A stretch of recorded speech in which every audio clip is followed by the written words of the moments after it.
हाइड्रोसेल्फिंग्स, जब ये टर्म हम सुनते हैं ना और डॉक्टर के पास जाते हैं तो एक ही उपाय मिलता है कि ओ ट्यूब में पानी आ गया तो ट्यूब्स खराब हो गई हैं, अब ये डैमेज है, इनसे नेचुरल कंसेप्शन तो नहीं होगा, इनको क्लैंप करवा लो।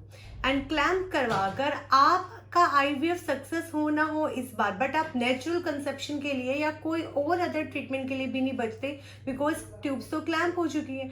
अगली बार भी जो प्रेगनेंसी होगी वो भी आपको आईवीएफ के ऊपर डिपेंड होकर ही करनी पड़ेगी। नमस्कार, मेरा नाम है डॉक्टर रुचि भारद्वाज। मैं आयुर्वेदा फर्टिलिटी कंसल्टेंट और आयुर्वेदा कंसल्टेंट हूँ। तो आज के इस वीडियो में हम अपना एक केस डिस्कस करते हैं। जो पेशेंट हमारे साथ हैं उनका नाम पूजा है। पूजा का एज 30 ईयर्स है and she was a known case of the hydrosalpinx with bilateral tubal blockage. Yes, hydrosalpinx का जब हम टर्म सुनते हैं तो यही होता है, हाइड्रो मीन्स पानी और सेल्फिंग्स जो हमारी ट्यूब्स होती हैं उनको बोलते हैं ट्यूब्स में पानी आना। ट्यूब्स में जब पानी आता है तो डॉक्टर्स बोलते हैं इन्फेक्टेड हो गई है, ये इन्फेक्शन आपका पूरे बच्चादानी को खराब कर देगा, इन ट्यूब्स को क्लैंप करवा लो, क्योंकि जब आईवीएफ के थ्रू हम ट्रांसफर करेंगे तो वो इन्फेक्शन रीस के आईवीएफ से बने हुए बच्चे को भी खराब कर देगा। सो पूजा ने को जब हाइड्रोसेल्फिंक्स डिटेक्ट हुआ, इन्होंने भी आईवीएफ करवाया। अब अपनी सारी सक्सेस स्टोरी पूजा आपको खुद सुनाएंगी। नमस्कार मैम मेरा नाम पूजा है। मैं जैसे हाइड्रोसेल्फिंक्स बताया था डॉक्टर ने मुझे दोनों ट्यूब्स में, तो मैंने 2 बार आईवीएफ करवाया, दोनों बार कंसीव हुआ, बट बाद में जैसे 8 वीक्स पे हुआ तो उसके बाद मेरा मिसकैरेज हो गया।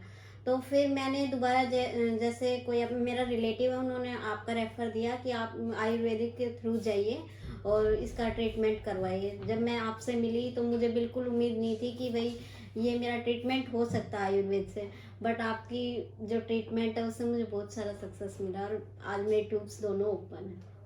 यस, अब आप देखिए दोनों तरफ फ्री स्पिल है बहुत अच्छे से।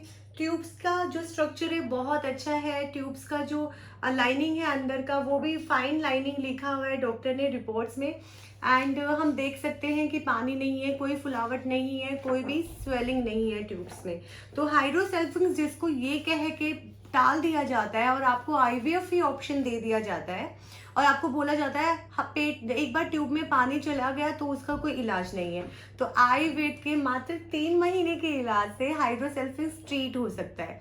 तो ऐसे केसेस हमारे पास बहुत आते हैं जो कि हाइड्रोसेल्फिंक्स और ट्यूबल ब्लॉकेज के। सिर्फ बात है अवेयरनेस की। मैं ये नहीं बोलती कि आईवीएफ ऑप्शन बुरा है। जब हमें टेक्नोलॉजी का हेल्प लेना पड़ता है तो हमें डेफिनेटली वो भी लेना पड़ता है। जब हमें डोनर एग चाहिए, ओवरियन रिजर्व का केस होता है, बट आप एक बार आयुर्वेद को अपनाइए। जब आपको पहली बार किसी भी रिप्रोडक्टिव ऑर्गन से रिलेटेड या आपको कंसीव ना करने की समस्या होती है तो सबसे पहले आप आयुर्वेद लेंगे ना तो कहीं ना कहीं आपकी हेल्थ बेटर होगी, यूट्रस स्ट्रेंथनिंग होगी। इसके साथ साथ पूजा को वाइट डिस्चार्ज था, डिस्नोरिया का कंडीशन था और इनका पीसीओडी का केस था जिसमें इनका ब्लीडिंग जो है वो एब्सेंस ऑफ साइकिल रहता था। इनका जो 40-45 डेज में इनको पीरियड्स आते थे। तो वो पूजा अभी कैसा है? मैम वो अभी मेरा बिल्कुल नॉर्मल है। 28 से 30 डेज में मेरा पीरियड रेगुलर हो गया। कोई दर्द पीरियड्स में? नो मैम, बिल्कुल नहीं। एंड आपने जो उत्तर बस्ती करवाई उसमें कोई दर्द हुआ? नो मैम, बिल्कुल पेनलेस था।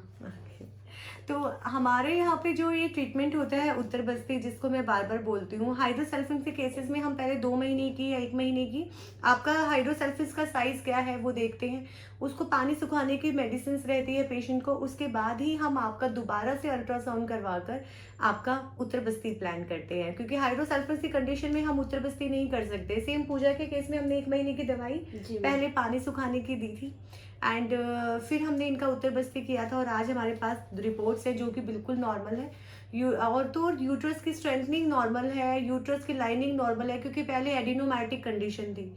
होप सो आगे इनके कंसेप्शन के साथ हम बाद में इनके साथ वीडियो फिर से बनाएंगे।